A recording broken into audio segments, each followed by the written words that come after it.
Assalamualaikum warahmatullahi wabarakatuh. Selamat sore. Selamat sore Iya, Abang sore. Da. Ini udah sama kita hari ini Abang Da Abdul Halim. Beliau adalah kita baru kenal. Baru kenal. Baru kenal ya. Tapi hari ini udah baru kenal. so akrab ya kita. Udah akrab dalam satu visi mungkin ya. Dalam satu visi. Dan jadi tema yang harus kita diskusikan hari ini memang hal yang unik, ya agak sedikit kontroversi, ya. Tapi ya enak untuk didiskusikan. Sebelumnya yang perlu kita bahas untuk awal-awalnya yang saya tertarik itu Bang tentang sedekah sampah. Ya apa itu sedekah sampah? Gimana konsepnya? Atau ada lembaganya? Apa lembaganya? Baik. Sebenarnya sedekah sampah itu kita punya komunitas yang namanya Gerakan Sedekah Aceh. Gerakan Sedekah Aceh. Sedangkan sedekah sampah itu bagian dari program dari Gerakan Sedekah Aceh. Nah, sedekah sampah ini mungkin dari kita dengar sekilas agak gimana gitu, jijik ya. Apa kita sedekah sampah? Kok sampah kan? Ada kasus yang kemarin sedekah sampah ditangkap polisi. Itu orang terasa terhina. Iya, terhina. Nah, ini gimana konsepnya? Jadi sampah itu kita jual, setelah jual kita donasikan. Nah, jadi selama ini kita kan sampah kalau nggak buang bakar. Cuma ada dua pilihan. Membuang mencemari lingkungan, bakar juga menyebabkan polusi udara. Nah, jadi kita kemas untuk menjadikan lebih produktif. Dengan sampah kita kumpulkan, kemudian kita jual, hasil dari jual itu kita sedekahkan. Kan itu nggak berat, sama aja. Kalau kita buang nggak ada nilai apa-apa. Jadi sampahnya seperti barang-barang rosokan seperti itu atau gimana? Iya, ada spesifikasi kayak botol ya. Botol. Kemudian gelas plastik. Ya, gelas plastik. Kemudian jenis atom, besi, aluminium, dan jenisnya yang bisa dijual. Tapi tergantung daerah ya. Kalau di Aceh mungkin kertas kresek belum bisa dijual. Mungkin daerah Jawa sudah mulai ya, bisa dijual, diolah berbagai. Dan itu disalurkan ke? Iya, untuk sementara kita belum ada tempat ya, belum ada tempat penampungan. Jadi ini lebih kepada edukasi masyarakat. Kita ajak sama-sama masyarakat untuk mengumpulkan sampah. Kita punya relawan di beberapa rumah. Setiap orang satu rumah satu relawan. Yang gabung dengan kita, mereka jadi relawan di rumah masing-masing. Jadi di rumahnya nggak buang sampah. Kemudian sama-sama kita jual. Dari tanggal deadline-nya kita kumpulkan semua uangnya. Kemudian kita donasikan sama-sama. Jadi ini sebuah edukasi. Mengajak masyarakat untuk peduli sampah dan menciptakan sampah lebih produktif. Dan ya membuang sampah tepat pada sasarannya. Iya, tepat pada sasarannya. Membuang sampah tepat pada sasarannya. Baik, ini menarik. Memang memang ini pekerjaan sosial ya. Banyak rintangan. Memang pengorbanan. Kalau kita bicara masalah sosial itu pengorbanan itu udah pasti. Jelas. Ya? Pengorbanan itu udah pasti. Lika-liku di perjalanan untuk membangun sebuah organisasi tingkat sosial. Jadi peminat yang Bang Halim, saya manggil Bang Halim. Iya, boleh. Peminat ini untuk khusus di Banda Aceh itu ramai atau gimana? Kalau di Banda Aceh responnya luar biasa. Kita pertama buka di tahun 2018 kita buka. Dan berbagai komunitas ajak gabung, ajak sama-sama kerjasama.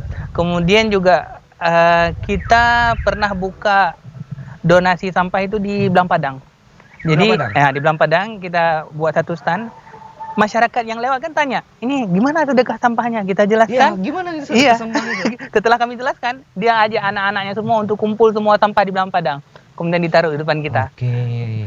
Jadi sampai segitunya respon masyarakat. Jadi di sekitar itu langsung bersih otomatis. Iya. Berarti jadi ntar ada pemisahan ya, kategori sampahnya.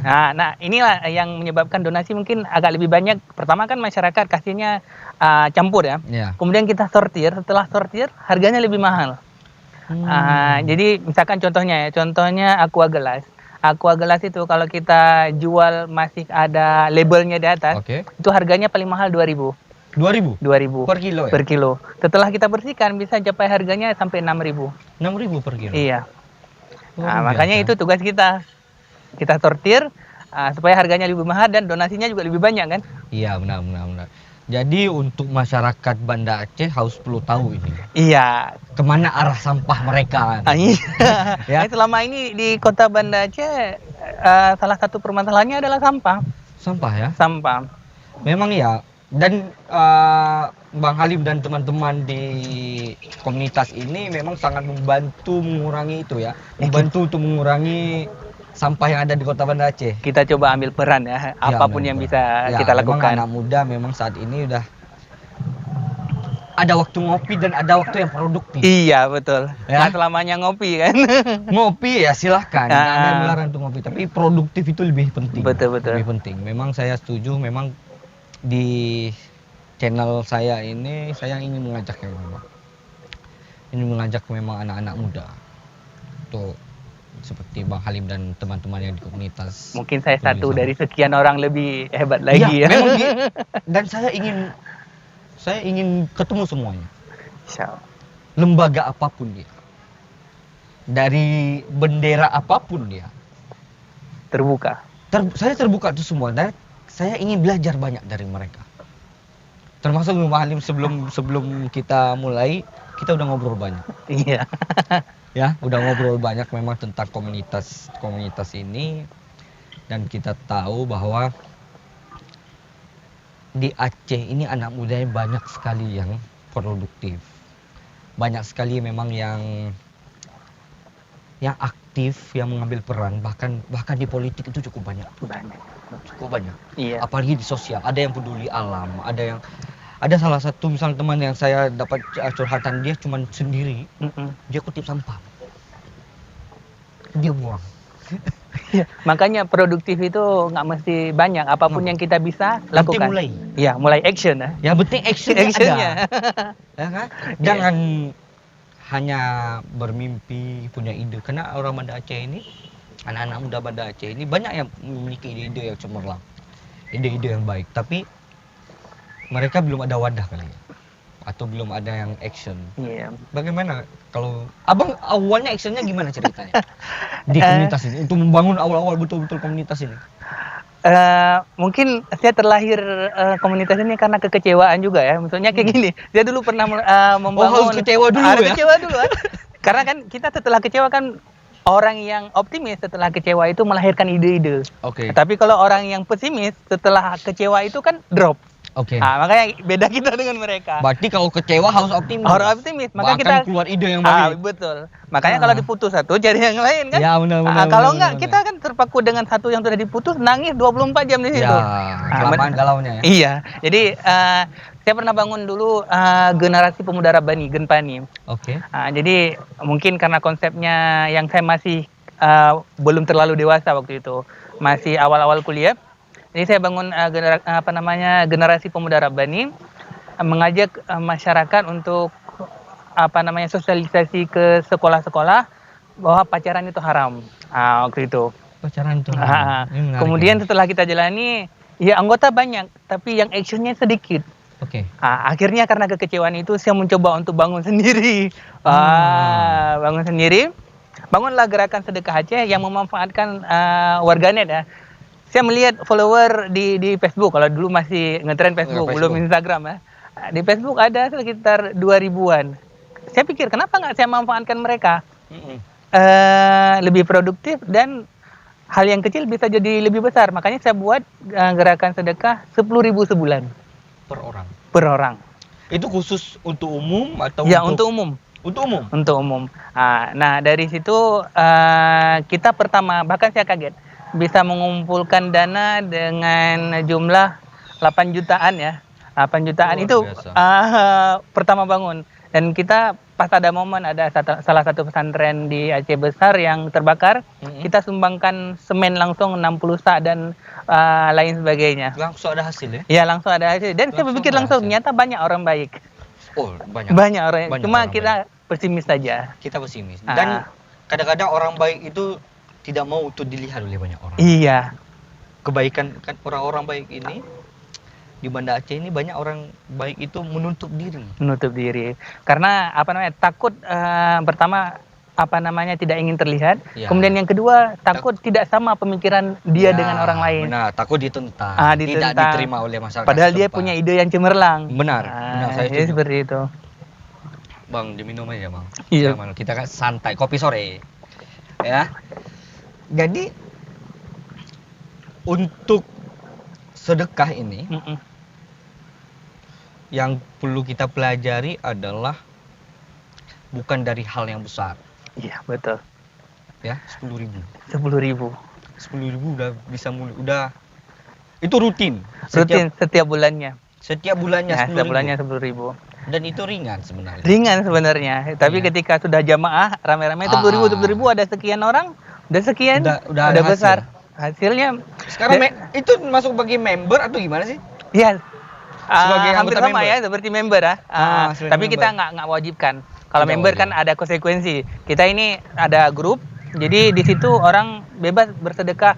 Memang kita sistemnya 10.000, tapi kadang ada orang yang 100.000. Oh iya, ingin lebih. Ingin lebih ya, silahkan. Jadi member kita ada berapa orang sekarang hari ini? 250 orang ya, sekitaran 250 itu. orang. Untuk Banda Aceh 250 orang masih sedikit. Masih sedikit ya. Dan saya mengajak tuh teman-teman yang nonton ini, ayo kita peduli. Yang jelasnya kita peduli. Peduli, ya. Peduli. 10.000 tuh gampang. Iya, gampang. Dari jatah 2 gelas kopi sebulan. Iya. Nggak terasa sih sebenarnya. Nggak terasa. Ya dari peduli itu melahirkan aksi. Dari peduli itu melahirkan aksi. Bagaimana orang kalau ingin bergabung atau menjadi member atau ingin bersedekah? Kalau misalkan ingin ambil yang sistem tadi 10.000 sebulan, mungkin bisa langsung ke Instagram kita ya. Bisa langsung melalui Gerakan Sedekah Aceh. Gerakan Sedekah Aceh. Atau disingkat GSA ya. GSA, sebutannya GSA. Terus? Juga kalau sedekah sampah, nanti kita masukin ke grup. Jadi ada WhatsApp. Iya, ada tanggal-tanggal deadline-nya. Misalkan setiap bulan nih. Setiap bulan kita tanggal 17 kita donasikan. Berarti kita hentikan untuk kutip sampahnya sampai tanggal 10. Kemudian dari tanggal 11 sampai tanggal 17 kita fokus untuk mencari orang yang tepat untuk kita berikan donasi. Jadi gini, untuk sedekah sampah itu kita kumpuli sampah. Nanti ada deadline untuk ngantar ke satu alamat. Atau gimana? Mereka yang jual langsung. Oh, misalnya seperti saya ingin sedekah sampah, saya kumpulkan sampah dalam waktu berapa hari, kemudian saya yang jual, uangnya baru transfer. Baik. Jadi karena kita belum memiliki tempat, dan makanya saya bilang lebih kepada edukasi, mengajak sama-sama. Baik.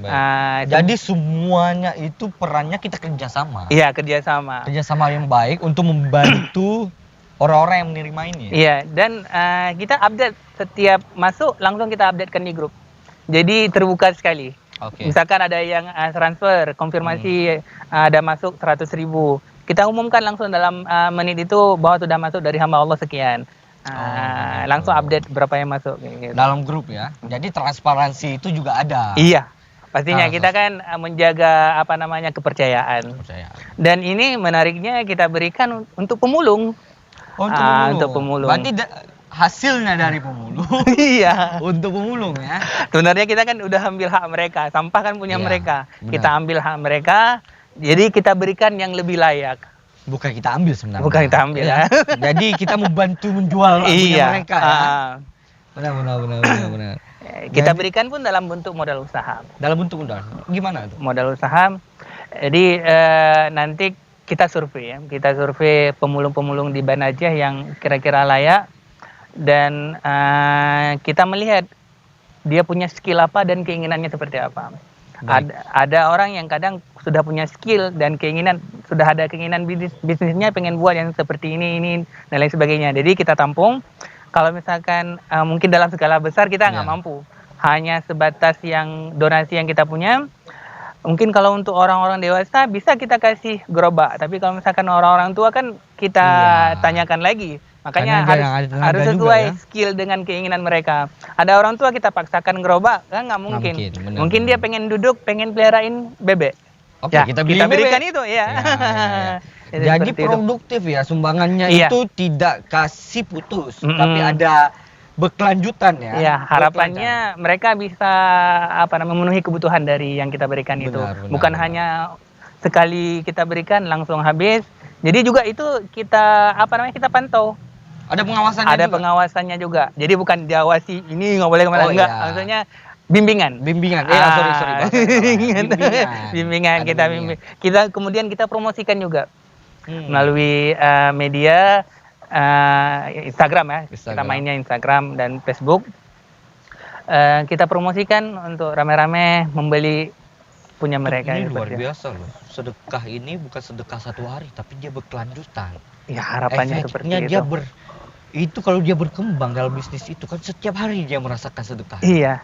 Jadi jariah yang orang memberikan pun lebih besar kan? Benar. Setiap harinya dia memenuhi kebutuhan keluarga, ngalir pahalanya ke kita. Benar. Tapi kalau kita berikan habis udah selesai. Berarti dia bukan dalam bentuk cash ya? Bukan. Dalam bentuk satu badan usaha kecil, walaupun Betul. kecil, itu dalam satu badan usaha yang bisa dikembangkan oleh sang penerimanya. penerimanya. Baik, Bang Abdul Halim. Bang Halim ini saya sangat tertarik dengan bukan bisnis dia, jadi dengan sosial yang sangat tinggi ini yang membuat saya ikut bukan terkejut ya, jadi ikut terpesona juga dengan konsep hijrah dan ta'arufnya yang selalu dia update statusnya ya. Itu luar biasa loh. Apa pemahaman yang keliru pada orang yang memahami tentang konsep hijrah dan ta'aruf? Oke. Ya, saya bilang Bang Halim ini sedikit agak kontroversi tentang hal ini. Jadi apa ada salah pemikiran pemahaman orang tentang hijrah saat ini? sebenarnya tidak salah sih. Oke. Tidak salah. Cuma orang-orang memahami hijrah dalam konteks yang sangat kecil sekali. Sebenarnya dalam Islam punya konsep yang luar biasa, yang kita menggunakan konsep hijrah ini mampu merubah dunia, mampu menciptakan peradaban dalam Islam. Baik. Nah, jadi di mana ya yang bukan salah? Gimana ya bahasanya? Konsep hijrah. Konsepnya yang amburadul tidak pada jalurnya. Seharusnya konsep hijrah Tapi itu dalam pemahaman konsep hijrah sekarang hari yang saya pahami, Iya. yang saya pahami adalah yang saya pahami bukan salah juga iya. ya. Saya pahami dia misalnya dia berpakaian Islam. Ya, Dia dari menutup. pakaian yang mini jadi Ya, yang lebih ke Ali. Iya, Misalnya kemudian dari yang hijabnya yang kecil, tipis, jadi hijab yang syar'i yang panjang sampai iya. lutut. Atau misalnya yang laki-laki dari celana jeans dari ke celana jeans ke celana bahan. iya. Nggak berpeci kayak gitu ya. Kayak saya pakai baju hari ini. Istighfar. Mungkin saya udah masuk pemuda hijrah Iya. sekarang. Atau gimana konsep hijrah yang saya pahami begitu, karena Itu. memang itu lagi tren Iya, yang ada. realitanya seperti itu memang. Realitanya itu. Karena ini hal kontroversi, Bang. Kita lanjut habis ini, Bang. Baik. Kita masuk ke part 2. Siap. Ya, part 2 kita akan bahas tentang hijrah dan konsep ta'aruf yang orang yang sebenarnya gimana sih? Iya. Ya, kita bahas karena memang Bang Halim ini adalah konselor ya. Saya baca di Instagram, konsultasi hukum keluarga ya. Konsultan hukum keluarga. Saya harus berkonsultasi nih tentang masalah keluarga. Pengen keluarga enggak? Kalau jangan hanya konsultasi selalu kan, konsul. Ya udah, setelah ini kita rehat sejenak ya. Jangan kemana-mana.